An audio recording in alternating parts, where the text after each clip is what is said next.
SER Podcast.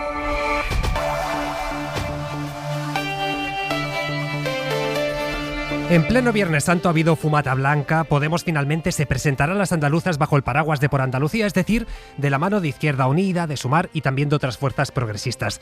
Tras una negociación express, al borde de la fecha límite legal ha habido acuerdo, aunque eso sí, Andalucía. Jaime Navarro, buenas noches. Buenas noches. Aunque eso sí, en su primera reacción tras el pacto, de hecho, en la primera frase ya del comunicado, los morados han reprochado a sus socios que no les han dado el peso que merecen.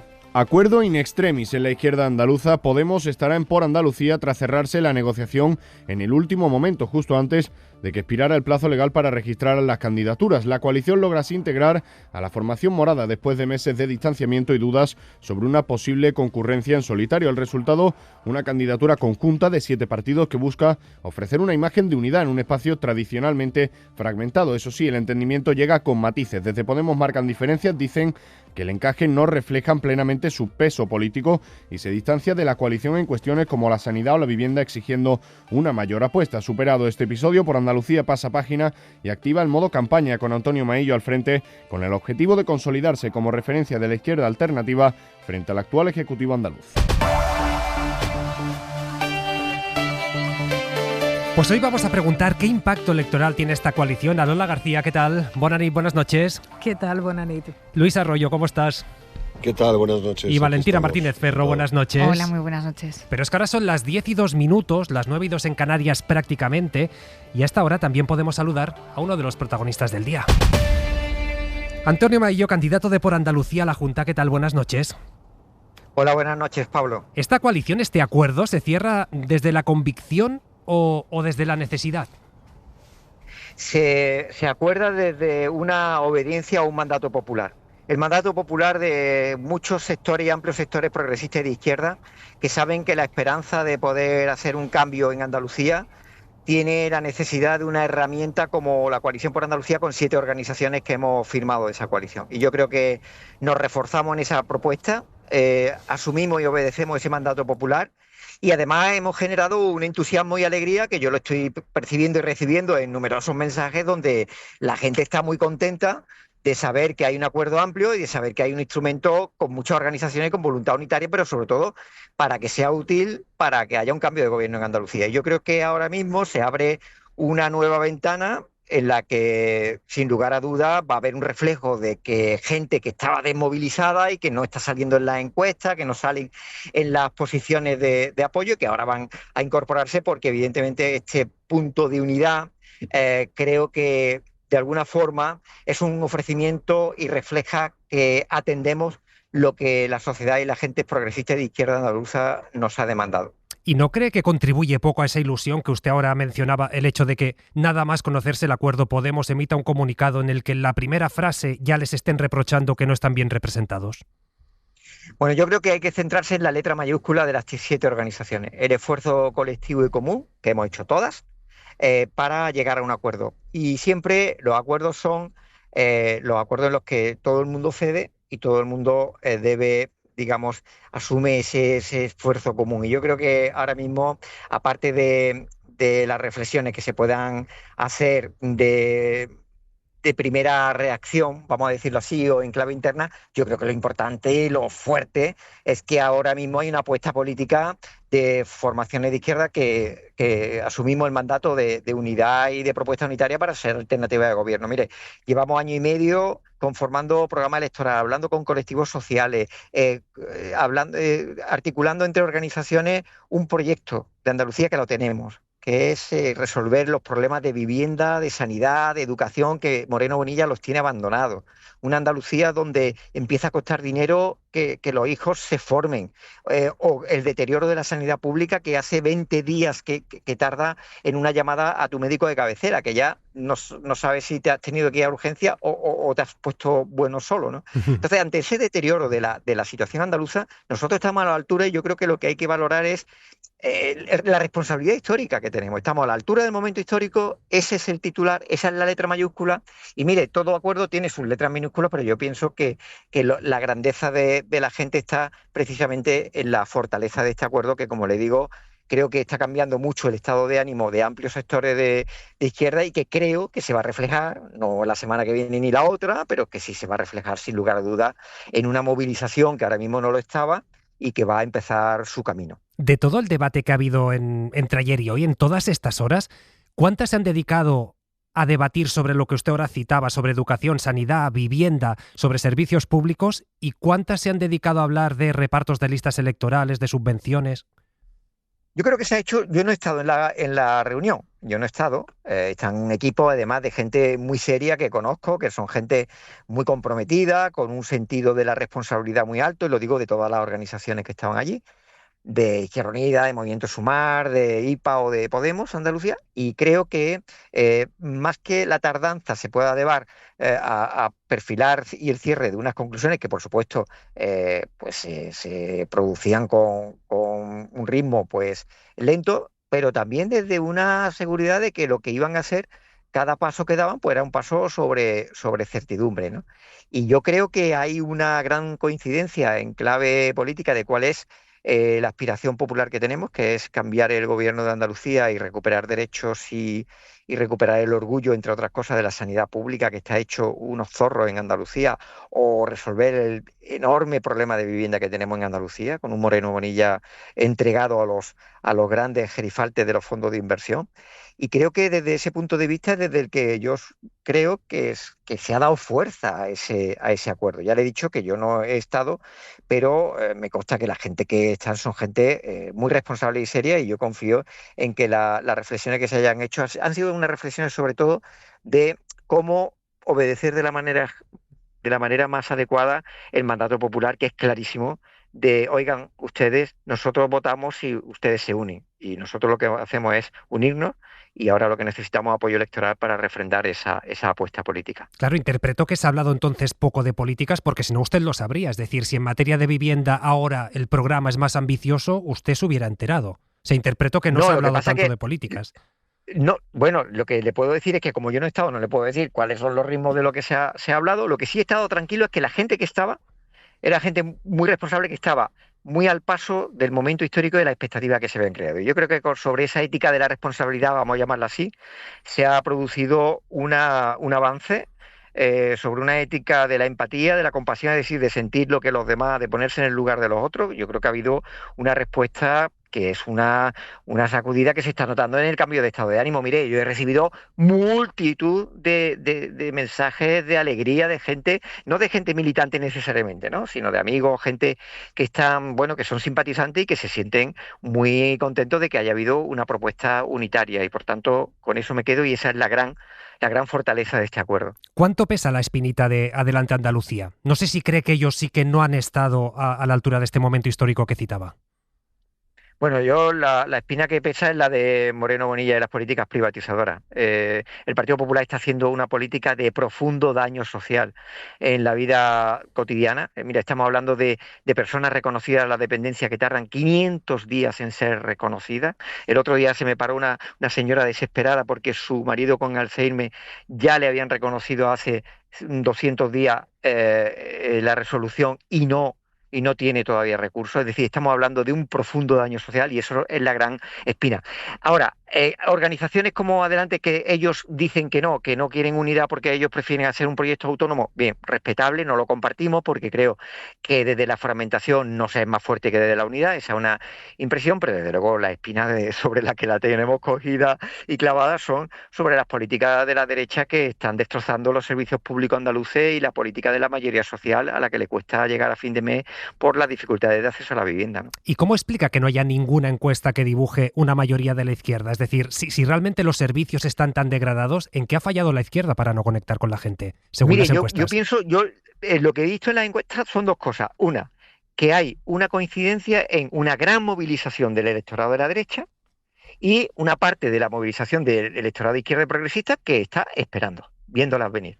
Por eso le digo que esta noticia es una noticia muy esperanzadora para una movilización que es necesaria, que le reconozco que será el reto que mida mi éxito o fracaso en esta apuesta política que hacemos, y con una necesidad de que esa movilización, con esta noticia de alegría hoy, Viernes Santo, va a movilizarse. Quizás no se note en la encuesta de la semana que viene o de la otra, pero sí en la gran encuesta del 17 de mayo, estoy convencido. Y en segundo lugar, mire, hay una construcción en un país y en una comunidad que se hacen más encuestas que en ningún otro país europeo, en fin, con todos mis respetos, pero hay una constante en Andalucía que solemos romper el guión de las encuestas y eso no es baladí. Es decir, en 2018 Susana Díaz, todas las encuestas de esas elecciones daban que en cualquier combinación Susana Díaz iba a seguir siendo presidenta del gobierno andaluz y no lo fue. Y en 2012 con Javier Arenas pasó lo contrario, igual. Entonces, Andalucía da muchos guiños y muchos cortes de manga a las encuestas, si me permite la broma. Y creo que esa ruptura de guión, que la hicimos el 4 de diciembre del 77, que la hicimos el 28 de febrero del 80 con la autonomía andaluza, ese cambio de guión también lo solemos hacer en las elecciones autonómicas. Por tanto, primero, las encuestas dan tendencias, pero también es verdad que esta noticia va a cambiar mucho las tendencias porque el reto de movilización que tenemos en una izquierda, oiga, que a mí en la calle me han parado y me han dicho, como no vayáis juntos, no voto. Y esa gente ahora me escribe diciendo, Antonio, me has dado la alegría del día. Pues bueno, pues eso a mí me satisface y me da mucha fuerza para afrontar el mes y medio que nos queda de debate electoral. ¿En cuántos escaños se debería traducir esta ilusión? Porque en el 22 sacaron 5. Me dice, ahora hay una ola de ilusión. ¿En cuántos diputados se traduce? Esto acaba de empezar hoy, así que veremos a ver cómo vamos, pero yo le digo, y este es mi compromiso y mi reflejo, yo nunca voy a considerar como bueno un resultado que mantenga los 5 escaños. Siempre tiene que mejorar esos 5 escaños para yo sentirme satisfecho. Ahora el 19 de abril hay un acto previsto en Sevilla donde va a participar usted mismo, va a estar Ernest Urtasun, el ministro, la ministra Mónica García. Teniendo en cuenta este acuerdo, entiendo que sería bueno, o se lo pregunto, ¿sería bueno que Irene Montero y Yone Belarra también estuvieran ahí? Nosotros, el proceso de Un Paso al Frente, un proceso que han hecho 4 organizaciones, entre ellas Izquierda Unida, en el que invitamos desde el reconocimiento de que hacen falta más manos, más cabezas pensantes y una gran confluencia y unidad que evite la llegada de la derecha al gobierno de España y que promueva el cambio en Andalucía para que se vaya el gobierno de la derecha del Partido Popular de Moreno Bonilla. Y desde esa apuesta histórica, evidentemente nosotros creemos que ahora mismo se ha producido un punto de inflexión, que como todo tiene un recorrido, que tenemos también el reto, y yo lo tengo también, de construir un proceso con la Coalición por Andalucía, un proceso de clarificación del nombre, que es muy importante en Andalucía, que se nos conozca con este nombre de la Coalición por Andalucía, el hecho de que dar el espacio a todo el mundo para que se sienta cómodo y cómoda, y por tanto ir construyendo con pedagogía política y con la práctica ese nuevo carril de ilusión y de esperanza. Y yo creo que ese mandato popular del que hablábamos en el principio de la entrevista, creo que está en la mente de todas las personas que conforman un poco el espacio político nuestro, y desde luego se abre un carril que difícilmente va a desviarse de explicar que fragmentados somos más útiles que unidos. Pero también le digo, tenemos un reto en Andalucía, tenemos que salir bien, tenemos que fortalecernos, tenemos que aspirar a cambiar de gobierno. Y somos una organización coherente con nuestra propuesta política de defensa de lo público y que nunca hemos caído en la tentación de privatizar nada. Y hemos defendido, a pesar de que nos han dicho en muchas ocasiones que estábamos anticuados y tal, pues no teníamos razón, de que no se tenía que haber abierto los conciertos sanitarios, no se tenía que haber potenciado el concierto educativo, teníamos que recoger la gestión directa de la dependencia, y además somos la Coalición por Andalucía coherente en clave de izquierda frente a otros que tuvieron esa tentación, y coherente en cuanto a que nosotros, si nos dan los números, queremos gobernar. No queremos ser una fuerza que digamos, nos votas, pero yo no voy a gobernar, porque entonces no somos útiles, entonces no atendemos a este mandato popular. Por tanto, nuestra propuesta está clara, la voluntad de crecimiento hacia más gente creo que hoy está mucho más cerca que ayer, sin lugar a dudas, creo que se ha dado un acelerón. Y ahora lo que tenemos que construir poco a poco, a fuego lento, como nos gusta hacer las buenas comidas, y yo creo que también con una magnífica noticia, ¿no? Yo creo que se quiebra o es un punto de inflexión respecto a la construcción de un cierto desánimo porque no había acuerdo de la izquierda, y yo creo que se empieza un camino muy esperanzador y lleno de futuro. Pero interpreto, y corríjame si me equivoco, que todavía tienen que decidir, debatir, pensar, estudiar bien si en este acto una presencia como la de Irene Montero suma. Lo digo porque ya sabe que... Bueno, sí, pero vamos a ver, es que no es que sume o reste, nosotros convocamos y ahora mismo Podemos no está en ese paso al frente. En cuanto se incorpore, si se incorpora, pues evidentemente serán bienvenidos, pero hay que respetar los tiempos y los planteamientos de cada organización, ¿no? ¿Cómo de probable ve que realmente a las generales puedan volver a acudir de la mano? Yo creo que se abre, mire, la situación mundial está en un momento muy excepcional de la historia. Y dependiendo de cómo arbitremos herramientas de amplio frente democrático, el futuro de nuestro país y del mundo va a ser un futuro de esperanza, en el que yo confío plenamente, porque confío mucho en la condición humana, y creo que esa es la base por lo menos en mi caso, del compromiso político. O viene un tiempo gris y oscuro con los Trump, los Orban, las Meloni y los Abascales. Y yo creo que en esa dicotomía nosotros reflejamos un proyecto que no tiene nada que ver con el bipartidismo del Partido Popular o Partido Socialista, que ya está pasado, un proyecto, digamos, de profundización democrática y de cambio estructural, de reformas estructurales en nuestro país, que además son las que pueden causar la derrota de la extrema derecha y del autoritarismo, con resolución de políticas de vivienda, pero que tienen que ser valientes. Y en ese sentido, desde esa responsabilidad histórica, yo creo que todo el mundo va a conformar y a contribuir a que se construya lo que ahora puede ser escepticismo en algunos sectores, se convierta en un motor de esperanza y de recuperación de eso, de esa responsabilidad histórica que tenemos todos. Y yo me siento muy contento de que podamos haber arbitrado en Andalucía una candidatura tan unitaria como la que ha sido posible, porque podemos decir que en Andalucía está todo el mundo que quiere, y el que no está es porque no quiere él, no porque nosotros no le hayamos dejado la puerta abierta. Bueno, está por los pelos, déjeme apuntar, pero sí, al final están. Antonio Maillo, candidato de Por Andalucía a la Junta, muchas gracias por estar esta noche en Hora 25 y ánimo con estas semanas de precampaña y campaña que vienen por delante. Estoy encantado, animado, y no son siempre días alegres, pero hoy sí lo es, y estoy, por tanto, doblemente a gusto en Hora 25. Pues Muchas a gracias. celebrarlo. Que vaya bien. Lola, voy a empezar contigo el análisis. Lola García, ¿tú compartes este optimismo? ¿Tú crees que realmente hay un cambio de ciclo, un cambio de sentimiento entre la ciudadanía, entre el votante después de este acuerdo? Bueno, yo creo que la gran pregunta que se hace todo el mundo es si esto es trasladable a unas generales. Y yo creo que de momento no. De momento creo que responde a una demanda de la organización de Podemos en Andalucía.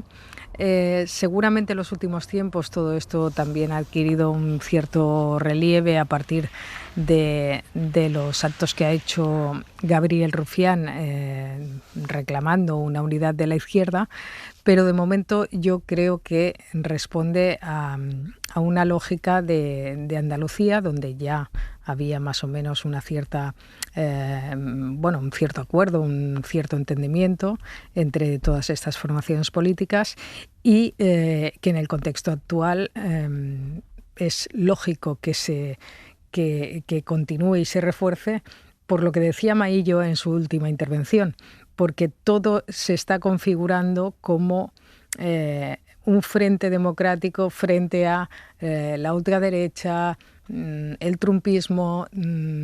O sea, el discurso de las próximas generales va a ser ese, la dicotomía entre una cosa y la otra. Y en ese contexto, las fuerzas a la izquierda del PSOE, es verdad que Podemos pensó que con una actitud más beligerante hacia el PSOE obtendría más rédito electoral, pero lo que se está demostrando es que quien obtiene el rédito electoral es Pedro Sánchez, porque mantiene unas posiciones de las que difícilmente Podemos se puede sustraer de forma sencilla. Es decir, cuando Podemos dice que Pedro Sánchez decía que era el señor de la guerra, hombre, tal como están las cosas, no es creíble. Por tanto, al final, por decantación de por dónde va la política en estos últimos tiempos, es normal que Podemos acabe intentando llegar a este tipo de acuerdos. De ahí a que las generales se produzca, pues creo que va a ser, en primer lugar, veremos los resultados de las andaluzas, que son muy importantes. Si ahí se produce un punto de inflexión real, pues a lo mejor eso contribuye a que en las generales también se reproduzca. Luis, ¿hay que esperar al 17 de mayo para saber si está más cerca esta reunificación de la izquierda a la izquierda del PSOE?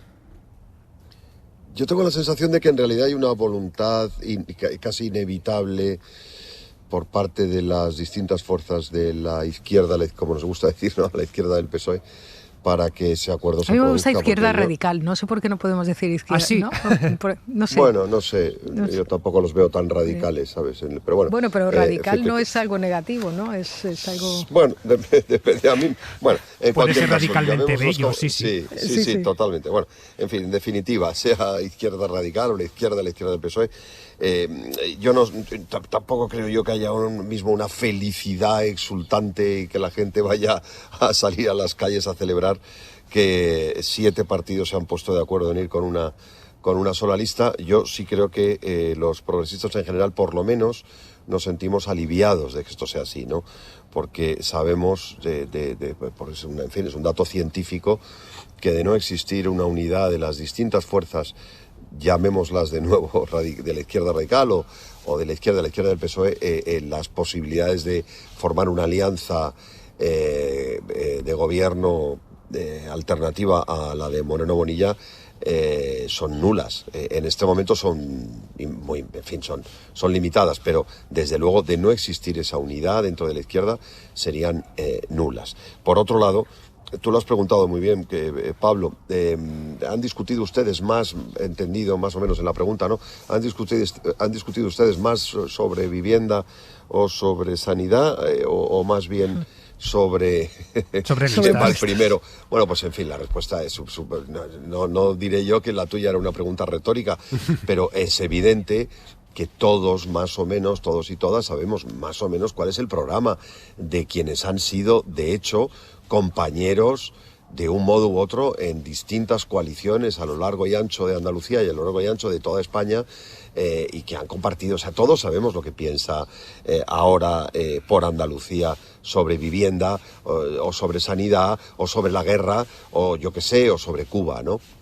De modo que efectivamente, en fin, el conjunto de los progresistas españoles y las progresistas españolas no podrían entender, y de hecho yo estoy seguro, seguimos sin entender, lo pongo yo también en primera persona, que en ese espacio amplio de la izquierda del PSOE no exista un acuerdo para facilitar las cosas, porque, y aquí termino, recordemos que Vox ha pasado en una década de 18.000 votos, o sea, de ser una fuerza, no recuerdo, pero en sexto, séptimo lugar en Andalucía, por detrás de UPyD, a tener 500.000 de votos.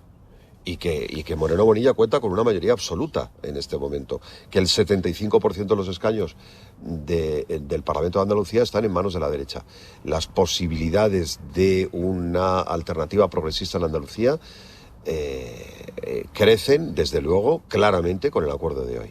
Valentina, ¿qué lectura haces hoy de este pacto? Bueno, yo creo que el comunicado que hemos leído de Podemos, pues lo que refleja en cierta manera es que es un pacto que se ha visto que se hace in extremis, ¿no? De alguna forma, y es evidentemente fruto de una necesidad de supervivencia, ¿no? Como diría el presidente del gobierno, Sánchez, es hacer de la necesidad virtud. Lo que no sabemos es hasta dónde va a llegar esa virtud, porque evidentemente estas son fuerzas políticas que se están uniendo, sobre todo en el caso de Podemos, se une dejando bien claro que su estrategia nacional pues es probable que se choque directamente con esta estrategia regional o autonómica, ¿no? Que va a tener hasta el día 17 de mayo. ¿Y cómo va a convivir Podemos Nacional con una fuerza política como Sumar, que está dentro del gobierno, a la hora de plantear?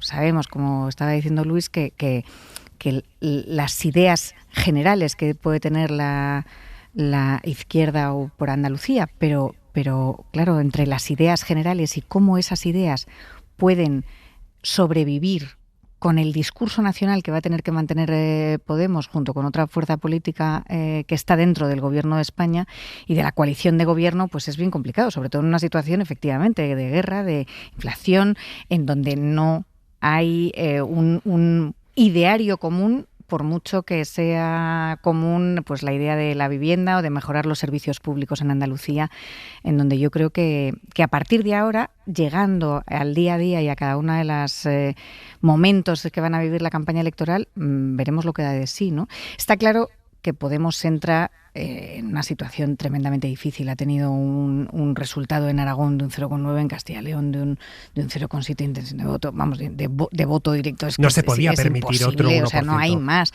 Es lógico que sienta que no están representados, no se sabe muy bien qué quiere decir esto, ni tampoco qué quiere decir que no están a la altura de la influencia que tienen la representación, cuando lo que llevan es han conseguido una cabeza de lista por Jaén, creo que es, y el número 2 por Sevilla, ¿no? Que es detrás de Maillo. Entonces van a tener una representación electoral pues complicada y compleja, evidentemente. Y supongo que eso es lo que quieren reflejar. Es evidente, y yo creo que los andaluces esto lo saben, que esto es una argucia electoral, ¿no? Que es un intento de hacerlo única y exclusivamente con una perspectiva de poder y no tanto de poder influir en el contenido real de las propias propuestas. Sí, no, iba a decir que no nos centremos solo en Podemos, eso, o sea, quiero decir, son 7 partidos, todos notamos que Podemos efectivamente está en una lucha, o sea, nos da a todos por pensar que Podemos prefiere tener, por decir, 3 escaños en un parlamento propios y no fundirse entre sus colegas, a ceder protagonismo a los demás. Esto es cierto y desde luego, en fin, es algo que tendrá que resolver el propio partido Podemos, pero recordemos que esta es una alianza que incluye Izquierda Unida como gran partido de la tradición de izquierdas en España, que por cierto en cada pueblo, en cada plaza de pueblo tiene una sede. Esto es importante porque es el único partido que tiene en ese ámbito, es el único que tiene una extracción física, social, muy contundente e histórica.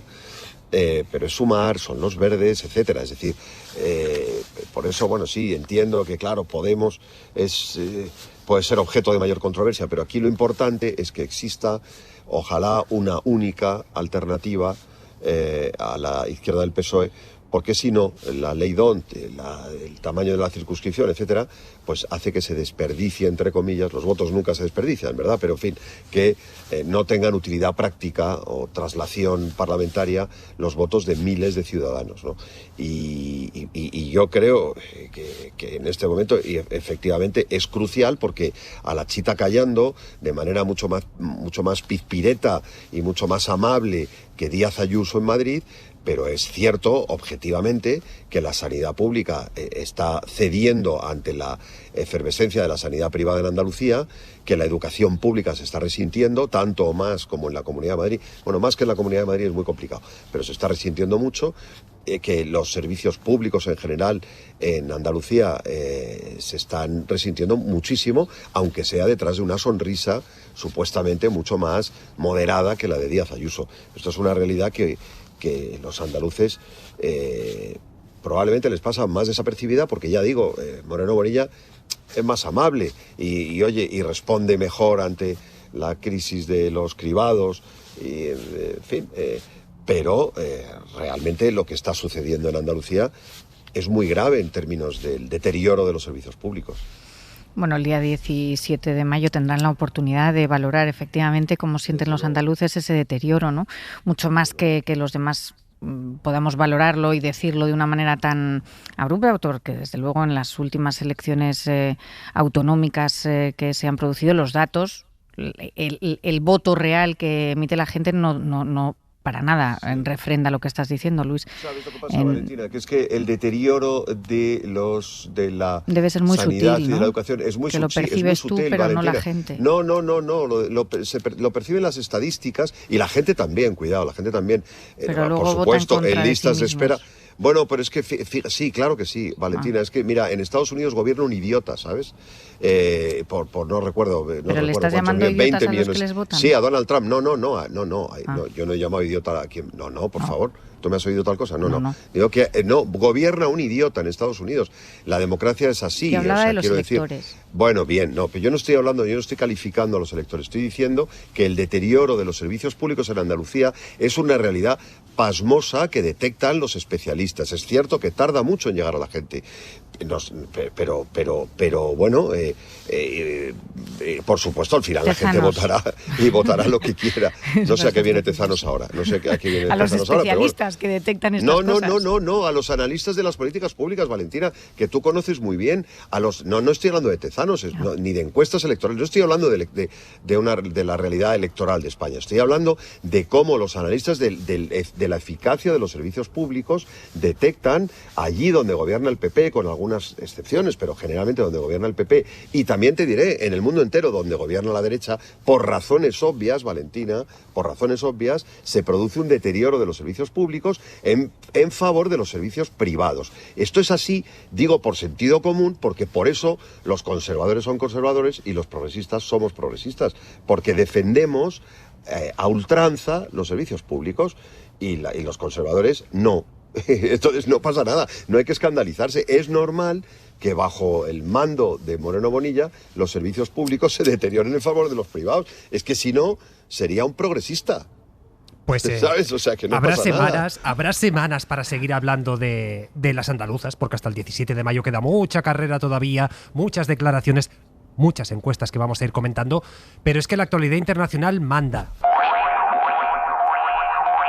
10:34, 9:34 en Canarias, seguimos con Lola García, Luis Arroyo, Valentina Martínez Ferro y como decíamos, vamos ya con la última hora de la guerra, que se enquista un poquito más. Y es que saben que Irán ha derribado esta tarde 2 aviones de Estados Unidos, 2 de los 3 militares que viajaban en ellos han sido rescatados, pero hay un tercero al que están buscando tanto las autoridades de Estados Unidos como el régimen de los ayatolás en Irán, que ha ofrecido una recompensa para ellos. Corresponsal en Oriente Medio, Nuria Garrido, ¿qué tal? Buenas noches. ¿Qué tal, Pablo? Buenas noches. No sé qué más sabemos a esta hora sobre ello.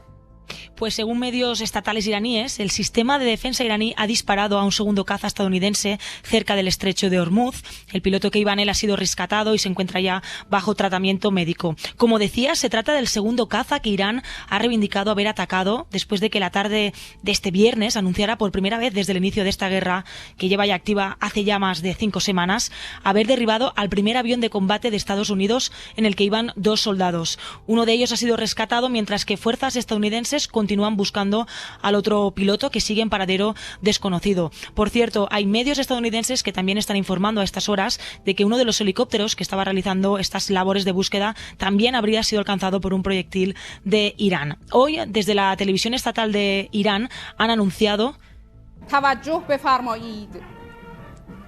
que la policía iraní dará una recompensa económica al que encuentre con vida a este soldado estadounidense. Estamos escuchando a una presentadora de la televisión estatal iraní. Estos ataques contra estos cazas, Pablo, llegan 48 horas después de que Trump en su discurso dijera que el régimen iraní está debilitado, que no tiene radares. Sin embargo, está derribando, según están informando desde allí, cazas estadounidenses. Pues así está el panorama. Trump acaba de decir, claro, la NBC le ha preguntado, él ha dicho, todavía solo se sabía que se había derribado uno de los aviones, él ha dicho que esto no afecta a las negociaciones con Teherán. Lo que pasa, Nuria, que son unas negociaciones que parece que están estancadas hasta el punto de que hemos leído en Reuters que Irán ha rechazado una propuesta de Estados Unidos para un alto al fuego. Tenía que ser por 48 horas, pero es que también le ha dicho a los mediadores que no va a reunirse con los delegados de Trump porque las condiciones que está planteado son inaceptables. No sé qué sabemos de esto, Nuria.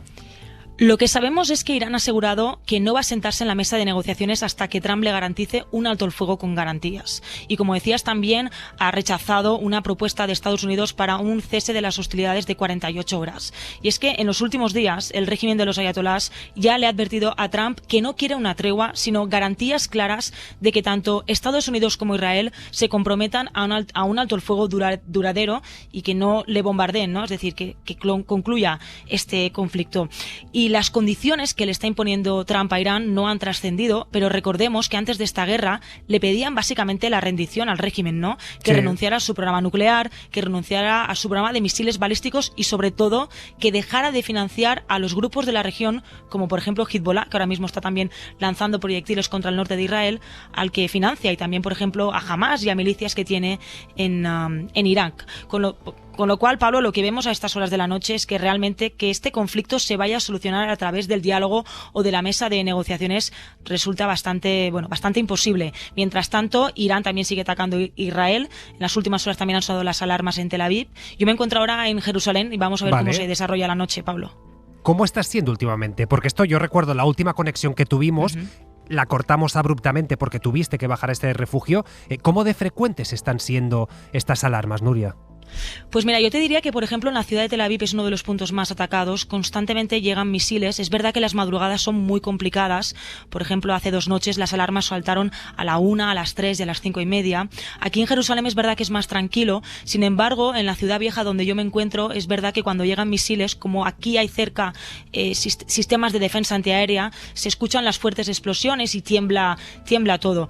Con lo cual te diría que aquí en Jerusalén hay un poco más de tranquilidad, pero al ser una ciudad más pequeña, pues creo que las explosiones se escuchan más fuertes y te da una sensación un poco más de inseguridad. También me encuentro en la parte de Jerusalén Este, es la parte donde viven más palestinos, y te diría que no hay casi refugios. En Tel Aviv es una ciudad donde en todos los barrios puedes encontrar refugios, y aquí en Jerusalén, en la parte donde viven los palestinos y menos dentro de la ciudad vieja, no hay refugios, con lo cual si ahora mismo saltaran las alarmas, pues yo por ejemplo tendría que ir a un parking que hay cerca para refugiarme. ¿Y esto cómo lo vive la gente? Porque claro, lo estás contando con la naturalidad de no paran de sonar alarmas, yo antes me iba... Pero me imagino que esto en el día a día, no sé si te acabas acostumbrando a algo así. Pues sí te diría que empiezo a ver entre los israelíes, ¿no?, que sobre todo apoyan esta guerra. Estos días lo veían los refugios de Tel Aviv, los empiezo a ver cansados, porque llevamos más de un mes de guerra, porque como te digo, todas las noches en Tel Aviv suenan las alarmas antiaéreas, y al final esto, por mucho que apoyen esta guerra, ellos te reconocen que estos misiles que llegan de Irán les interrumpen su día a día, y también hay una parte de miedo, porque aunque es verdad que el sistema de defensa aquí es muy potente, estas bombas de racimo que está lanzando ahora mismo Irán son pequeñas bombas y son más difíciles de interceptar por parte de Israel. Aquí en Jerusalén sí que es verdad que te diría que sorprende ver cómo los palestinos están llevando esta guerra, ni siquiera se inmutan ante los bombardeos, casi ni se protegen, ¿no? Entonces es una diferencia abismal. Entonces creo que todos se están preguntando cuándo va a acabar esta guerra, y lo que tienen claro aquí es que Donald Trump tiene más prisa, ¿no?, en acabar esta guerra que Benjamin Netanyahu, que es el más interesado en alargar este conflicto todo lo posible, ¿no? Y vamos a ver, yo creo que aquí muchos dan por sentado que todo el mes de abril vamos a seguir aquí recibiendo misiles. También, como te digo, llegan misiles desde Irán, misiles por parte de Hezbollah. También en los últimos días los hutíes desde Yemen lanzan misiles contra el centro de Israel. Así que aquí básicamente todas las noches, especialmente en el centro del país, dan por sentado que las alarmas pueden sonar en cualquier momento. Pues Nuria Garrido, corresponsal en Oriente Medio, mil gracias y cuídate. Gracias a ti, Pablo. Hasta un abrazo ahora. muy fuerte. Chao. Lola, seguramente la pregunta que decía Nuria que se están haciendo los ciudadanos ahí en Oriente Medio es la que nos hacemos todos. ¿Hasta cuándo? ¿Dónde está la salida a este conflicto? Ojalá supiera la respuesta, pero la salida al conflicto, una de las cosas que decía nuestra compañera es que no parece que esté cerca, que vaya a llegar de las negociaciones, ¿no? Y yo no paro de pensar en esos más de 50.000 soldados que Estados Unidos ha enviado a la zona, y que supongo que cuando tú desplazas nada menos que 50.000 soldados y aún falta por llegar unidades de paracaidistas, que también está previsto que lleguen, no es para que simplemente se lo vean desde la barrera. Y la verdad es que eso es bastante preocupante. Me da la impresión de que todavía tenemos que ver cosas peores, algún tipo de intervención por parte de Estados Unidos y algún tipo de mayor implicación. También es evidente que Israel no tiene ninguna ganas de acabar esta guerra. y que por tanto Irán tampoco va a bajar los brazos en ningún momento, con lo cual todo apunta a que va a seguir durando probablemente más que esas 2 o 3 semanas de las que hablaba Trump, ¿no? Además, lo de la posible captura de los pilotos o de alguno de los pilotos de los aviones que han sido derribados de los cazas estadounidenses, pues aún mete más presión a la Casa Blanca, porque ciertamente si algunos pilotos fueran atrapados por el régimen de Irán, pues a mí me recuerda bastante aquello de la crisis de los rehenes, sí, del 79, aunque no sean, en aquel caso fueron 50 y pico, 60 personas, pero mediáticamente eso tiene una relevancia de cara también a la opinión pública estadounidense muy importante, que ya veremos cómo evoluciona. Claro, que además es una opinión pública que no apoya a Trump en esto, que Trump, su popularidad se ha desgastado a medida que entraba en esta guerra. Y después, Valentina, obviamente aquí lo primero son las vidas humanas, el sufrimiento. Pero después, si esto se alarga, las consecuencias las pagamos todos en la economía de una forma absolutamente brutal. Sin duda. Sin duda la estamos pagando ya y estamos viendo además cómo la Unión Europea en el último Consejo Europeo y todas estas reuniones que ha habido esta semana, incluida la que no ha participado España, que hizo el primer ministro Starmer, hay una preocupación importante por las consecuencias económicas. Es evidente, esto no hace falta repetirlo muchísimas veces más, o sí hace falta, que no hay estrategia detrás de este ataque que ha tenido Estados Unidos a Irán, y que cada vez que vamos avanzando no hay estrategia en el ataque y no hay estrategia de salida tampoco, ¿no? Esta idea que apuntarlo, la que solo pensar que de verdad se pueden plantear una invasión terrestre es verdaderamente imaginarnos ya, pues es un horizonte tremendamente complicado, que cuando albergamos la idea, ¿no? Casi todos acariciamos la idea de que las midterm están ahí en el mes de noviembre y que, bueno, que eso, ¿no? lo tenemos casi que sirva de presión. Exacto, lo tenemos casi como una piedra filosofal. No hay, o sea, ojalá eso sea lo que haga mover a Trump, con lo cual tendría tiempo hasta verano, ¿no? Porque querrá llegar con los precios de la energía estabilizados y con una situación un poquito mejor para poder afrontar esas midterm. Pero evidentemente ahora mismo y esta noche, con este desaparecido, la idea que él tiene, ¿no? Trump, de trasladar a los americanos de esta guerra está ganada, aunque queden 2 o 3 semanas, pero aquí el poderío y la fuerza de los Estados Unidos teniendo un rehén en un territorio hostil, es tremendamente complicado, y lo complica también para el ánimo de las 50.000 familias de todos esos americanos que van en los barcos, que podrían, ¿no?, entrar en un episodio de guerra muchísimo peor que el que tenemos actualmente. Lo que pasa es que, viendo lo que está pasando, cuesta creer que Trump quiera enterrar el hacha de guerra. Y es que ante esta locura belicista lo que ha hecho es pedirle al Congreso: oye, permíteme aumentar el gasto en defensa ni más ni menos que un 40%, que esto supondría el mayor incremento desde la Segunda Guerra Mundial, el mayor gasto en defensa al que jamás ha llegado Estados Unidos. Y por si ustedes que nos están escuchando se preguntan, ¿y este dinero de dónde sale? Pues Nueva York, Nicolás Lupo, buenas noches. Hola, buenas noches. Se lo pueden imaginar seguramente. La intención de Trump es recortar de las partidas previstas para sanidad, para educación, para vivienda, para medio ambiente, e incluso, a pesar de esta euforia que está habiendo en materia espacial, incluso se plantea meter mano a la NASA, Lupo. El presupuesto representa el mayor gasto en defensa de la historia, hasta 1,5 billones de dólares. Todo ello en un contexto de tensión geopolítica y la guerra con Irán, que está demostrando el enorme gasto diario de los Estados Unidos frente a represalias mucho menos costosas, como son los drones enviados por Teherán. Trump lleva tiempo dejando entrever que el gobierno debería gastar más en defensa. A cambio, recortará en aquellas áreas que son objetivo de la actual administración, como son la lucha contra el cambio climático o la inversión en ciencia. Por ejemplo, la Agencia de Protección Ambiental verá su presupuesto amputado por la mitad, y el Instituto Nacional de Salud tendrá que reducir sus gastos en 5.000 millones de dólares. También se recortarán las ayudas a la vivienda y las inversiones en energías renovables e infraestructura para vehículos eléctricos, y se reducirán en 1.600 millones de dólares las partidas para programas de capacitación laboral para jóvenes. Pero es que en paralelo Trump sigue con su particular purga masiva. Ayer contamos la destitución de la fiscal general de Pam Bondi, pero es que en las últimas horas, en plena guerra de Irán, también ha apartado al jefe del Estado Mayor del Ejército.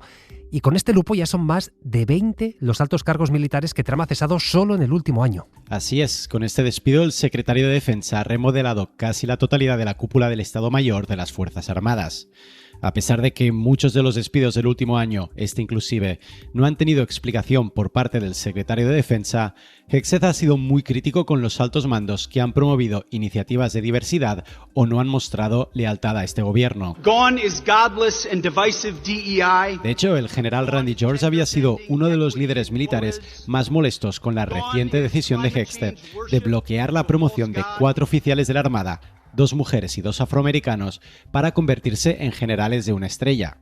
Un intervencionismo por parte del secretario de Defensa que no es habitual y es prueba del énfasis que pone Hegseth en remodelar un estamento militar y una cultura interna corrompida por anteriores líderes necios, imprudentes y woke, según sus mismas palabras. El abrupto cese de George y 2 oficiales de alto rango se produce poco después de la llegada a Oriente Medio de 2.000 soldados para una posible operación terrestre en Irán. Una decisión que, si bien no es insólita, resulta inusual en tiempos de guerra. Claro, Luis, que Donald Trump quiera permiso para aumentar un 40%, que es muchísimo, un 40% el gasto militar, no hace prever que tenga una voluntad pacifista ni a corto ni a medio plazo. Claro, tú decías antes, ¿cuándo terminará la guerra? ¿No? Y yo lo que pregunto es, ¿y cuándo terminó la guerra de Afganistán o cuándo terminó la guerra de Irak? Por cierto, ambas, digamos en términos netos, perdidas por Estados Unidos. Que aquí pensamos que Estados Unidos es el gran poder victorioso. No es cierto. Estados Unidos ha perdido prácticamente tantas guerras como ha ganado desde la Segunda Guerra Mundial, Pero bueno, en cualquier caso, ¿quién establece el final de la guerra?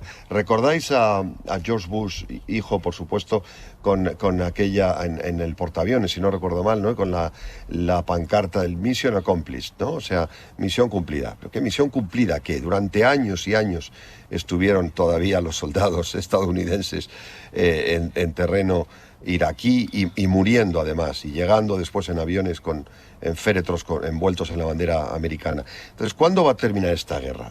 Donald Trump ha dicho que durará un par de semanas o 3. ¿Cuánto va a durar? Hasta que él diga un día, no, ya está. De hecho, ya ha dicho, hemos terminado ya con el régimen, con el régimen iraní. Todo el mundo sabe que eso es absolutamente falso, de toda falsedad. Entonces, la guerra terminará, quién sabe cómo y cuándo, pero desde luego lo que yo sí creo es que debe estar preocupado, por supuesto, por el hecho de que mueran soldados americanos, aviadores americanos, que algunos puedan ser retenidos como rehenes, etcétera. Naturalmente eso es terrorífico para él, pero más terrorífico aún debe ser que la gente esté pagando, creo que son, no recuerdo, pero creo que son $4 por galón de gasolina. Porque eso tiene un impacto directísimo sobre una opinión pública como es la americana, que ni siquiera en lo más nuclear del grupo de los MAGA desea para nada meterse en una guerra en un lugar lejano que no le trae a cuenta en absoluto, ¿no?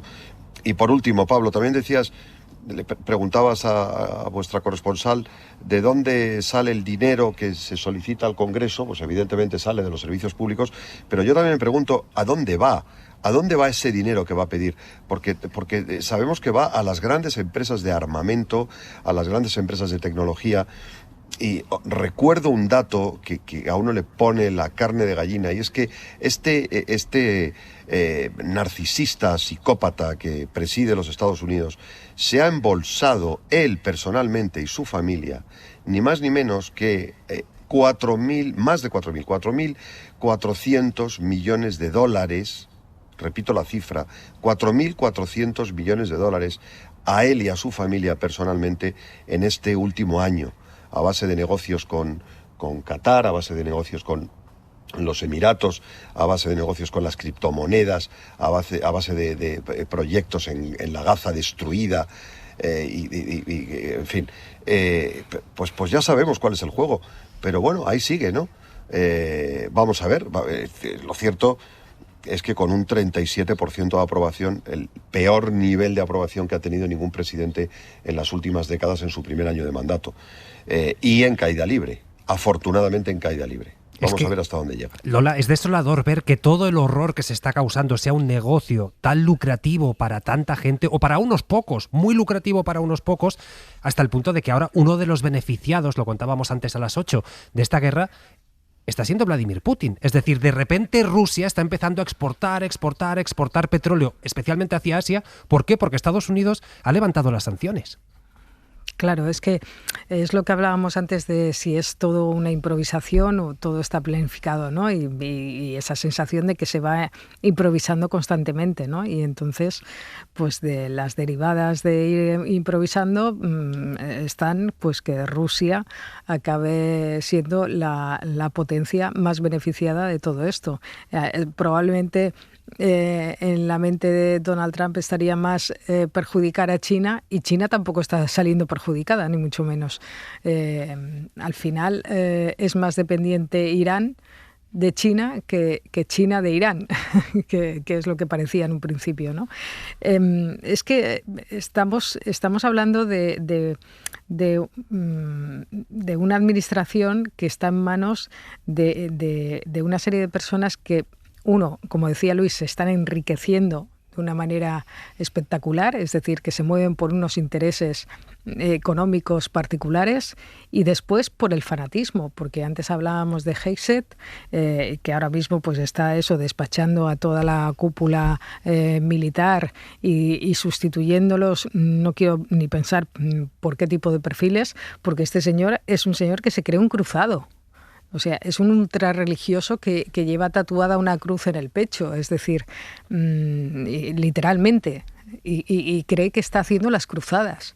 Es decir, es una mezcla de intereses económicos y fanatismo que es imposible saber hacia dónde se dirige.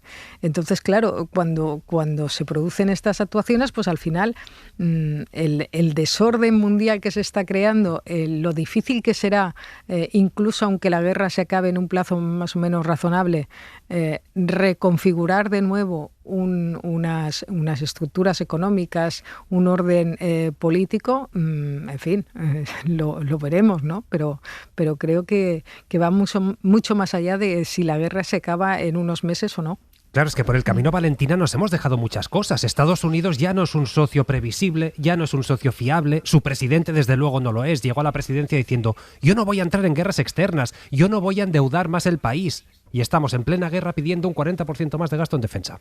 Sí, evidentemente el orden mundial, tal y como lo conocíamos, ha saltado por los aires, y cada día que vivimos, pues esto va apuntando un gradito más, ¿no? Es verdad que no tenemos imaginación para poder pensar. Yo creo que la presidencia de Donald Trump lo demuestra prácticamente en cada uno de los pasos que da, ¿no? Casi siempre decimos, no puede ser, los check and balances van a funcionar, sí. No, esto no va a ocurrir, el fiscal general del Estado no lo va a poder poner de una manera, hacer lo que hizo ayer con Bondi no tiene mucho sentido, como decía el corresponsal, pues tener a 5.000 hombres pensando en que podrían desembarcar y de repente cesar al jefe del Estado Mayor del Ejército de Tierra, ¿no?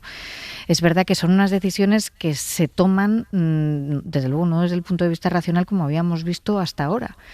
Y esto nos está costando muchísimo poder entenderlo, tampoco las económicas, porque la mentalidad de Donald Trump, esto lo ha explicado mucha gente, que sigue de alguna manera la estrategia que lleva a la Casa Blanca es la estrategia de un promotor inmobiliario de Manhattan que se ha desarrollado en los peores años, ¿no? Sin escrúpulos. De la vida, claro, de la vida complicada y compleja de los 70 y 80, ¿no? Cuando la isla estaba, la isla digo Manhattan, ¿no? Estaba en un desarrollo muy complicado y con unos problemas económicos. Él se valía, ¿no?, del dinero público también para intentar construir, pues eso, entre otras la Torre Trump y muchas de los tics que vemos ahora, ¿no?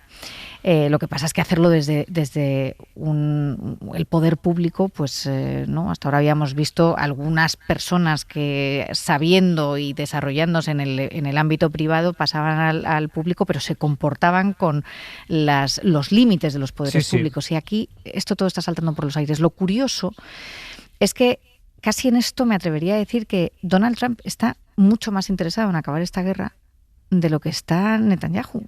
Y verdaderamente lo que ha pasado, lo que creo que puede estar pasando, es que es Netanyahu quien quiere prolongar esto hasta verdaderamente acabar con Irán. Entonces es muy elocuente, como contaba nuestro corresponsal en la zona al principio de la pieza, que lo que está buscando Irán de alguna manera es un acuerdo con garantías. Las garantías las puede dar Estados Unidos, pero yo dudo muchísimo que Israel en ningún momento le vaya a dar unas garantías a Irán como las que Irán pretende. Por lo tanto, el acuerdo ahí es más que complicado. Pues en fin, estamos mirando ya desde hace mucho a Estados Unidos con horror, con temor, con miedo.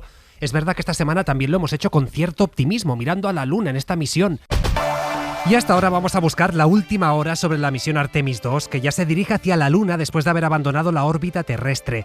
Javier Ruiz Martínez, ahora sí que sí empieza lo más delicado, porque a medida que los 4 astronautas se sigan alejando de nuestro planeta, pues la misión se va a ir volviendo más peligrosa por el entorno y por la propia radiación. César Arza es astrofísico y trabaja en el INTA, el Instituto Nacional de Técnica Aeroespacial. Su viaje dura 10 días, es decir, dura 5 veces más. Por lo tanto, tenemos que asegurar que todos sus sistemas funcionan durante todo ese tiempo, sin ningún fallo crítico, para no comprometer la seguridad de los tripulantes. Y para eso hay que hacer una nave más resistente que cuando se diseña una para ir a la Estación Espacial Internacional. Se utilizan materiales más resistentes, diseños más complejos, y al final lo que tenemos son sistemas que están mucho más preparados para resistir estas condiciones mucho más complicadas durante un tiempo bastante más largo. El armazón interno es de aluminio y litio, el titanio se usa en los puntos de más estrés, se usa Kevlar, fibra de carbono, y para el escudo térmico del que hablaremos en el descenso, porque tiene que aguantar 2.800 grados al entrar en la atmósfera, se usa el Upcoat, un compuesto hecho de epoxi y fibras de sílice. Esta noche llegarán a los 200.000 kilómetros de distancia de la Tierra. Ya la ven, a sus espaldas gigante, redonda y azul. La NASA ha publicado 2 impresionantes fotos que así lo atestiguan, que además, debido a la rotación de la Tierra, ha dado la casualidad de que en ella se ve España. El astronauta Victor Glover ha dicho que de lejos parece que somos uno solo. And from up here you also look like one thing. You know, Homo sapiens is all of us, no matter where you're from. Homo sapiens somos todos, ha añadido, sin importar de dónde vengamos. Somos un solo pueblo. Y a las puertas del fin de semana, de un fin de semana largo en muchas comunidades, vamos a preguntar a Nuria Seró por la ropa para mañana, por el tiempo que nos espera. Buenas noches, Nuria. Hola, muy buenas noches. Mañana, una vez más, durante las primeras horas del día nos tendremos que abrigar, ya que las temperaturas irán entre unos 5 y unos 10 grados. Pero a medida que vaya avanzando la jornada, las temperaturas irán subiendo y, de hecho, muchas máximas estarán alrededor de unos 25 grados y durante las horas centrales del día se estará muy bien con manga corta. También necesitaremos las gafas de sol y la crema solar, porque en el cielo tendremos pocas nubes en general, tanto en la península, Ceuta, Melilla, también en Baleares, pero en Canarias se puede escapar algún chaparrón. Mañana suben las temperaturas y esperamos una máxima de 27 grados en Oviedo, 24 en Murcia o, por ejemplo, 20 en Barcelona. En cuanto al domingo, la mañana empezará muy tranquila, por la tarde veremos algunas nubes que llegarán por el oeste peninsular y atención en el extremo norte, porque aquí las temperaturas caerán en picado del orden de unos 8 grados. Si, por ejemplo, mañana sábado se pueden alcanzar los 28 grados en Bilbao, el domingo nos quedaremos en 20. Pues ha vuelto el calor y el larguero como cada noche con Yago de Vega. ¿Cómo estás, Yago? Hola, Pablo, ¿qué tal? Muy buenas. ¿Y la Liga? Eso es, ha vuelto la Liga después de los compromisos de la selección española.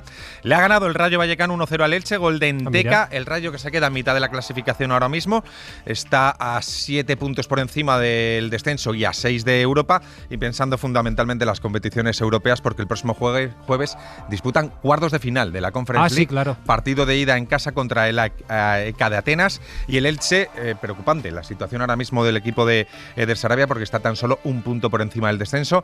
Mañana tenemos partidazo, 9 de la noche en el Metropolitano, Atlético de Madrid-Barcelona. Es el primero de los 3 que vamos a tener en los próximos días. Pues esto para no perderse carrusel, claro. Sin duda. Y para no perderse la previa en el larguero. Ni eso, ni luego la Champions, porque son los cuartos de final entre los dos equipos españoles, que eso lo único bueno es que no garantiza que uno de los nuestros va a estar en semis. Visto así. Claro, hay que sacar lo positivo. Hasta ahora, Hasta ahora, chao.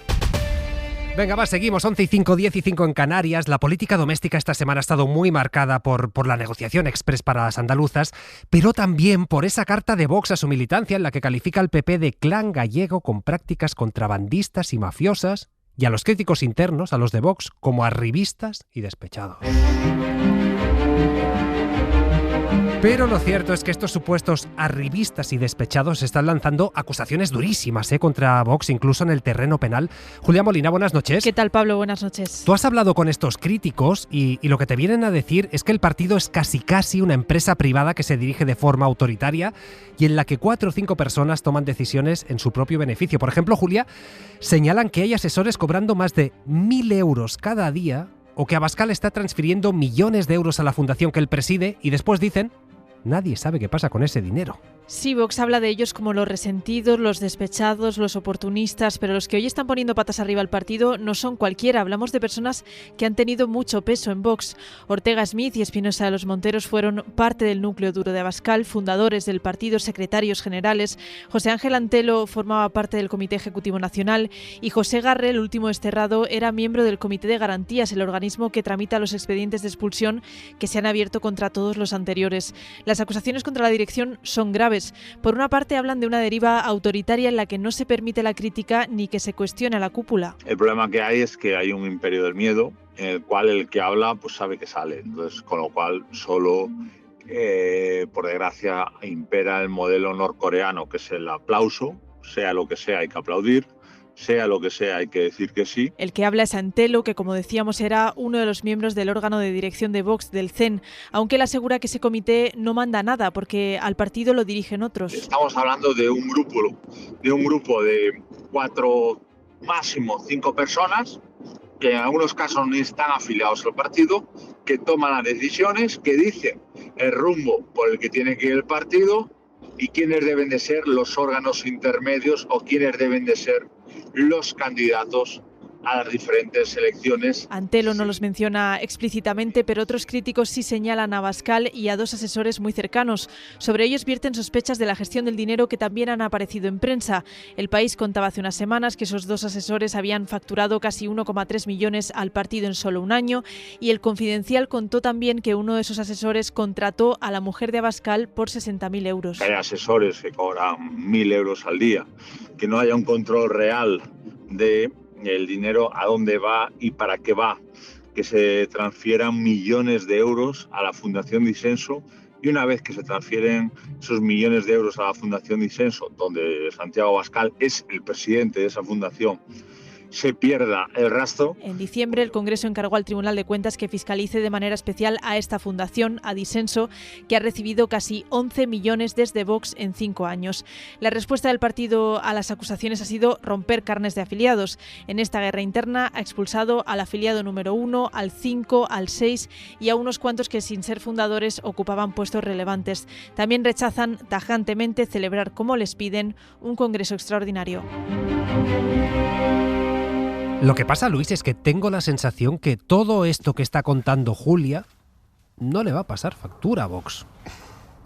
Pero claro, es que estaba pensando ahora, hombre, si tú te apuntas o incluso fundas un partido neofascista, este damnificado decía que ha quedado una cosa del estilo norcoreano, pero vamos a ver, si estás en un partido neofascista, chico, ¿qué vas a esperar? ¿Sabes? Una democracia, no sé, apúntate a un club de piragüismo. Sí, o quien se acuesta con niños, ¿sabes? ¿no? Quiero decir, obviamente, si tu partido lleva a gala una admiración del franquismo, de los regímenes con autoridad fuerte, se ríe de la democracia, de la España autonómica, aboga por una España centralista, machista, racista, asquerosa, que, en fin, acepta los insultos antes de ayer o hace 3 días en un club en un estadio de fútbol.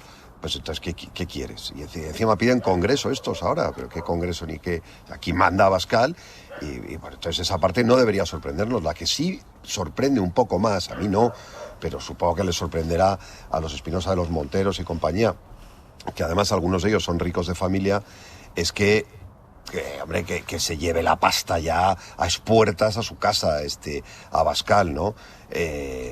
Quedándose como presidente vitalicio de fundaciones que luego, oye, cuyos dineros no se sabe dónde van, o que se relacione con los que venden monasterio y la gente, toda esta gente de intereconomía, antiguos cercanos al Partido Popular más extremo, en fin, amigos de las Esperanza Aguirre y de las Díaz Ayuso del momento, etcétera. Ostras, es que, claro, y entonces al final esta gente, ¿de qué se sorprende? ¿De qué se sorprende Ortega Smith? Por Dios, de que le hayan pasado por encima, no sé. En fin, ya digo, pues un club de piragüismo, un club de ajedrez o algo, pero en un partido neofascista lo normal es que pase esto, claro. ¿A ti te sorprende, Valentina? No, a mí no me sorprende, la verdad es que no. Primero, no me sorprende porque las vidas internas de los partidos lo hemos visto en la izquierda y en la derecha, históricamente siempre, ¿no? Que hay, pues, al suelo que vienen los míos, lo pero decía aquí no están ni tocando poder. De Romanones, sí, no, pero da igual, tampoco en Izquierda Unida o en Podemos, y fíjate. No, lo que sí... en el PSOE, ¿quién ha dicho alguien que se esté llevando, el líder del partido, se esté llevando el dinero a las puertas, Valentina? Pues porque en el PP tampoco, O sea, nadie ha dicho que Aznar o Rajoy se llevaran el dinero, ni Feijóo, Luis, no a expuertas a su casa, que es lo que están diciendo. Independientemente, de lo que hablo no es de la acusación en sí, sino de los líos internos es bastante típico. Lo curioso de los que se han ido, por un lado, ¿no? Estos que llaman traidores... le llaman muchas cosas, a revistas y demás. O sea, lo que sí sorprende, y creo que es la pregunta que hay que hacerse, es qué curioso que todo esto no se lo hayan planteado cuando estaban allí, claro, o no lo hayan denunciado cuando eran parte de la organización, ¿no? O sea, si es verdad que había estos millones de euros que pasaban a la Fundación Disenso, y pues da un poco la sensación de que esto es, y que los que mandan son 4, pero claro, si los 4 fuesen ellos, a lo mejor no lo denunciarían con el mismo afán, ¿no? O sea, no es tanto el problema de que haya una deriva autoritaria, sino de que los autoritarios no sean ellos, o que los escogidos para ser autoritarios no sean ellos, ¿no? Da un poco la sensación, desde luego. Y luego la parte, en la manera de responder orgánica, ¿no? Del partido, esa carta Garriga, ¿no? Como tirando a un lado y a otro, intentando no sé, poner orden. También es verdad que la cosa de la misiva, esto de enviar la carta a la militancia, que efectivamente el presidente del gobierno hace mucho con la militancia del Partido Socialista, como secretario general que es, pero y que es algo recomendable. Curiosamente, bueno, tú no tienes, pero Feijóo debería hacerlo también, porque es agradable que los militantes reciban cartas de sus líderes. Ya, pero bueno, yo esto no lo veo necesariamente malo, ¿sabes? Sí, digo, porque no sé a qué venía Sánchez ahora en la cuestión, pero bueno. Que también se dirige por carta a sus afiliados y militantes, que es una manera, a mí me parece curiosa, general, Luis, ¿no? Lo permite, o sea, respeta que a mí me parezca una forma curiosa de hacerlo, y además una forma curiosa de hacerlo diciendo eso, cómo se tienen que sentir con respecto a otras fuerzas políticas. Pero lo que sí me parece importante es que refleja la enorme tensión que hay dentro de Vox. Vox lo que tenía era un objetivo, por decirlo de alguna forma, en las últimas elecciones en Castilla y León, de llegar a ese 20%, y a partir de ahí, ese 20% de respaldo electoral, y a partir de ahí, bueno, pues colocar un poco. Como ese objetivo no se alcanzó, pues de alguna manera lo que ha empezado es una tensión importante dentro que está haciendo implosionar, pues, en Murcia, en el propio Castilla y León, y con una parte del partido y también dentro de ellos. Yo creo que no sé hasta qué punto todo el tema del dinero es verdad o es ilegal, ¿no? Porque hay una parte de todo esto en la que, pues, desde luego, la Fiscalía, o sea, el Tribunal de Cuentas de la Fiscalía, ahí harán su trabajo y espero que lo hagan tenemos que confiar, ¿no? Que lo van a hacer con toda confianza y con toda contundencia, ¿no? Pero no hay a día de hoy nadie que haya presentado una denuncia de una ilegalidad por parte de El Tribunal de Cuentas ha hecho algunos toques, algunos después han archivado. Pero multas, no ha habido alguna multas, multa sí, pero no parece que haya tanto como se dice. Y luego, pues eso, que lo que revela es una tensión interna tremenda y un intento de volver a tener el foco sobre ellos, ¿no? Y más no, la allá. Democracia interna poca, porque a la que aparece un crítico, una voz que levanta la mano y dice, oigan, vamos a hacer un congreso, lo que hacen es expulsarlos. Bueno, la mayoría de partidos que son tan personalistas, ¿no? Con un líder tan... en fin, la democracia interna es relativa. Y en un partido, como decía Luis, que además se vanagloria de ser pues un partido en el que se resalza el líder fuerte, ¿no? No es precisamente el que uno vaya a buscar más democracia interna. Lo que pasa es que yo creo que cuando se envía esta carta es porque sí que está haciendo algo de daño. Es decir, no se tomaría Garriga la molestia de enviar esa carta si no vieran que de alguna forma algo sí que se les está escapando de las manos, ¿no? Y además es una carta que lo que hace es que de paso pues están acusando al PP de difundir, de filtrar informaciones en su contra, pero es que claro, no son los críticos, no son 4. Es que antes hablabais de Ortega Smith, de Espinosa de los Monteros, de Antelo, de Gallardo en Castilla y León, de Rocío Monasterio en Madrid. En fin, que la lista es muy larga. Sí. Y todos además apuntan al mismo sitio. Apuntan a la Fundación Disenso y a los asesores de Abascal, que básicamente son Méndez Monasterio y Gabriel Ariza. Bueno, yo no sé si ahí hay algo o no, ya lo veremos. El Tribunal de Cuentas va lento. El Tribunal de Cuentas suele encontrar algo al cabo de 3 o 4 años. Con lo cual, pues seguro que vamos lentos. Pero sí que es verdad que hay una coincidencia en señalar el núcleo del supuesto problema, ¿no? Yo tengo la sensación de que algo se le está escapando a Abascal o a ese poder más centralizado por parte de Vox, porque además funcionan de una manera muy centralizada, lo estamos viendo en todas las negociaciones que está habiendo en comunidades autónomas. Algo se les escapa cuando se ven obligados a enviar una carta con esa retórica tan dura, desviando la atención hacia el Partido Popular, ¿no? Pues veremos si efectivamente todas estas acusaciones de las que se defienden en la carta acaban o no en los tribunales. Lo que seguro sí llegará son exdirigentes de peso de los gobiernos del PP y del Partido Socialista la semana que viene. Y es que fíjense, el lunes arranca el juicio de la Kitchen, que por si se han perdido, el exministro del Interior, Jorge Fernández Díaz, se va a sentar en el banquillo de los acusados junto con su antigua mano derecha, también con la excúpula de la policía. Se enfrentan a penas de hasta 15 años de cárcel por supuestamente utilizar recursos públicos para destruir por todos los medios pruebas de Bárcenas sobre la caja B del PP. Y por todos los medios me refiero presuntamente incluso a un secuestro a la familia de Bárcenas por parte de un falso cura.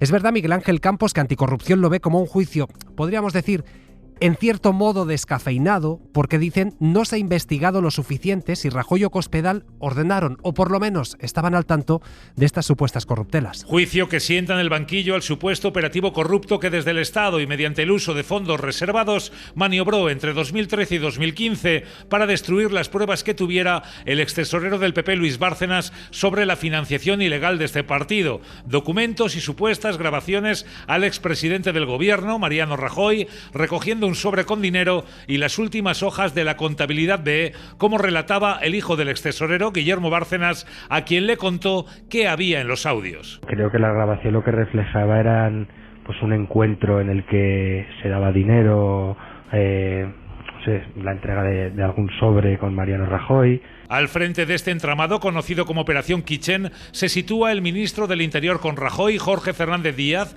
a quien la Fiscalía pide 15 años de cárcel, los mismos que a su número 2, el exsecretario de Estado de Seguridad, Francisco Martínez. Junto a ellos, los miembros de la denominada Policía Política del PP. El caso va a juicio con numerosas cuestiones por resolver, como el secuestro protagonizado por el delincuente disfrazado de sacerdote o la autoría intelectual de la operación. La propia Fiscalía Fiscalía acusó al juez de establecer una inaceptable línea roja literal para no acusar al PP ni investigar a dirigentes como Rajoy o Cospedal que pudieron participar en los hechos. Pues el juicio por la Kitchen empieza, como decíamos, este lunes, y el martes va a ser el turno del de las mascarillas. En este caso, el exministro socialista José Luis Ábalos se va a sentar en el banquillo junto con Koldo García, Víctor de Aldama.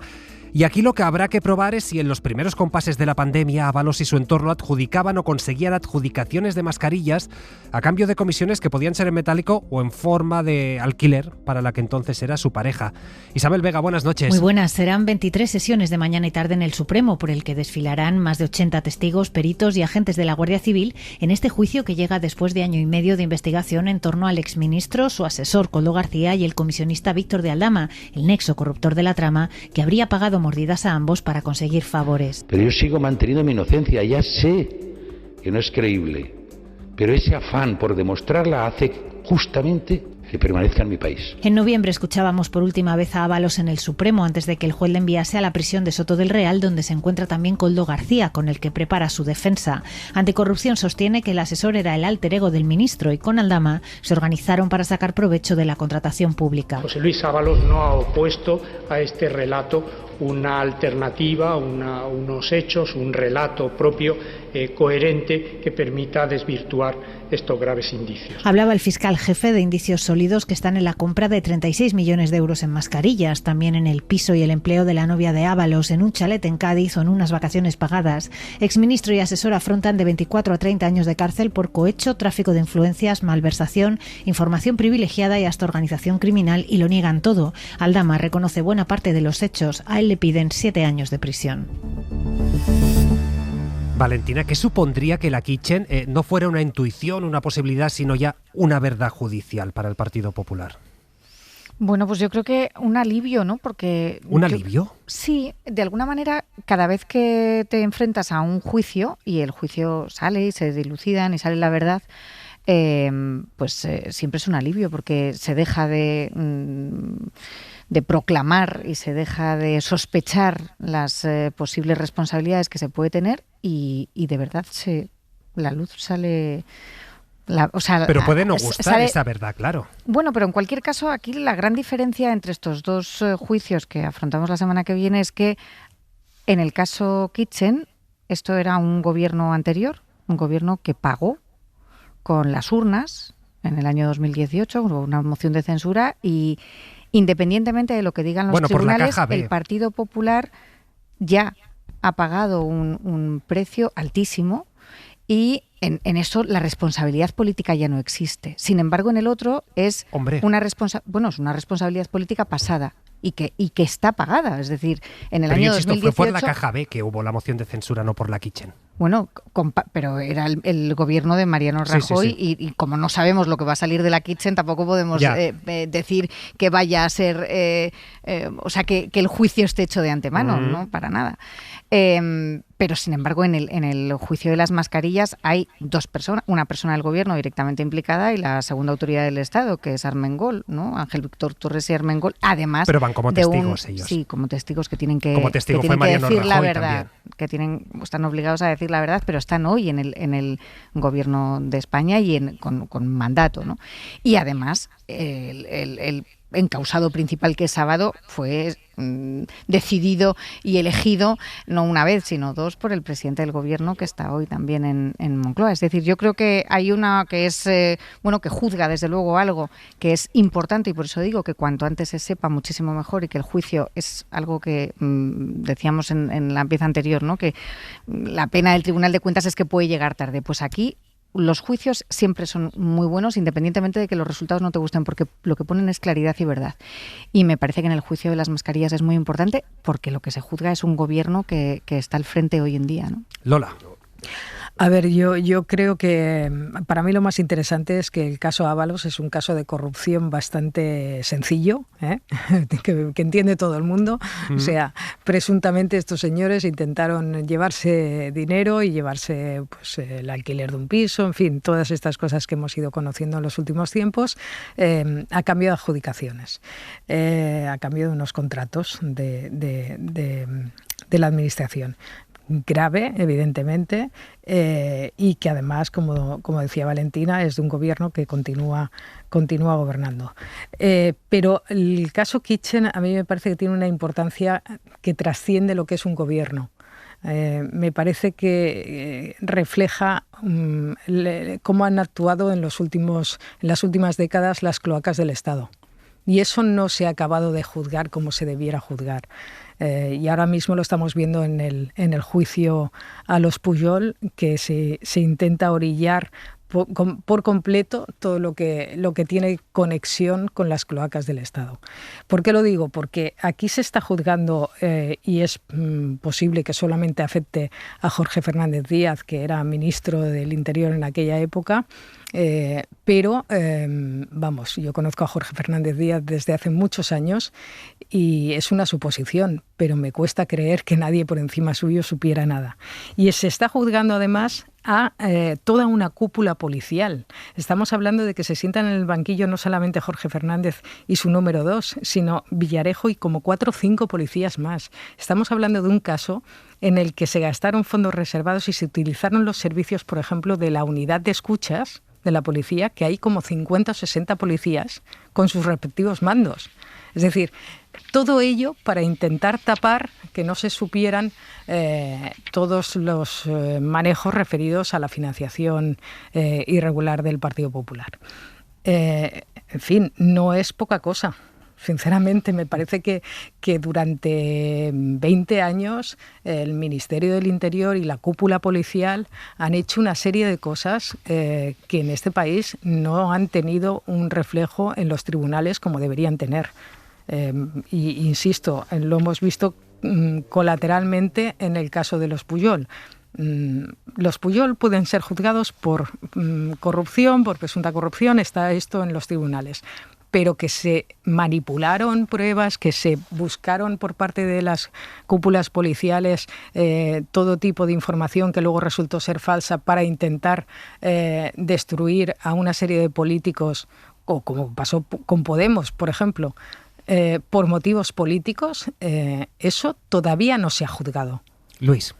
Sí, no, poco que añadir lo que ha dicho Lola. Me parece que hacer una comparación de los dos casos es cierto que presuntamente estamos hablando del caso de un enriquecimiento ilícito a través de la compraventa de mascarillas y tal por parte de 3 de un miembro del gobierno y de un asesor. Esto es grave, gravísimo.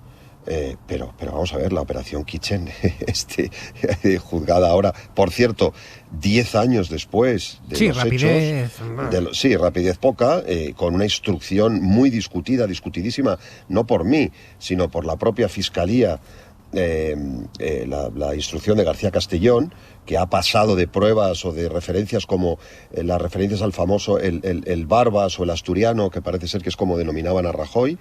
70 efectivos de policía implicados, un chofer al que se le pagaban 2.000 euros mensuales para que espiara las conversaciones de Bárcenas, de la familia de Bárcenas, es decir, intentando destruir pruebas. Toda la cúpula del Ministerio del Interior y de la policía implicada en la destrucción de pruebas, un secuestro, literalmente un secuestro de Willy Bárcenas, por Dios bendito. Eso es de película, ¿eh? Eso es de película. Un tío disfrazado de cura que entra en la casa a punta de pistola y ata a la esposa de Bárcenas y al hijo y les reclama, dadme el pendrive de los papeles de fin, en los términos que fuera, ¿no? O sea, es un escándalo de primera. ¿Cómo que se han liquidado las responsabilidades de aquello?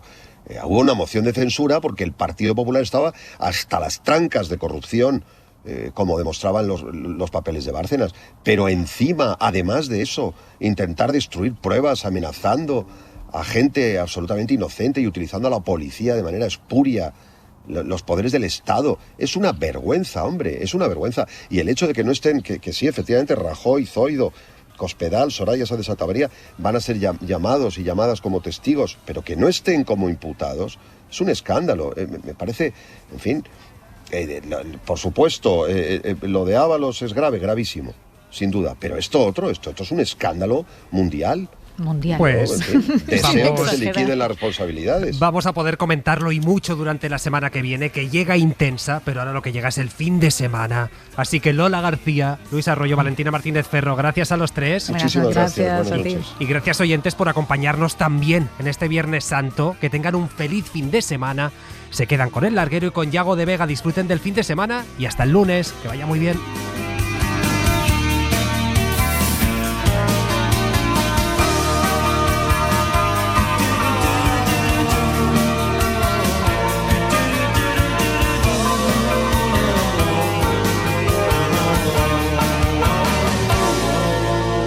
Hora 25, con Pablo Tallón. Para no perderte ningún episodio, síguenos en la aplicación o la web de la SER, Podium Podcast o tu plataforma de audio favorita.